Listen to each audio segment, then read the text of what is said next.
मैं हूँ मिस्टर शिव और आज ब्लॉग में आप देखोगे लंच बॉक्स की अनबॉक्सिंग करने वाली। भाई लंच बॉक्स में क्या क्या चीज़ें आती है आप ये सब देखो। पहले तो ये ऐसी पैकेजिंग इसकी गुलाबी कलर में इसकी जो खुलता है। पहले तो आपको 2 चम्मच देखने के लिए मिल जाएगी और एक रबड़ वाला टिफिन पेपर लगने मिल जाएगा। और जैसे कि आपको एक इसमें कटोरी मिलेगी, जैसे कि इसमें आप कुछ भी सब्जी चटनी कुछ भी ले जा सकते हो,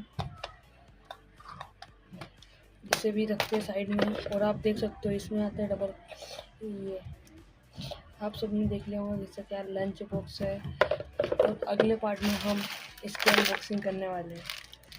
पूरा आगे से नहीं दिखाऊंगा, आपको कल वीडियो में पता चलेगा। पहले अपना चैनल सब्सक्राइब करें मिस्टर शिव।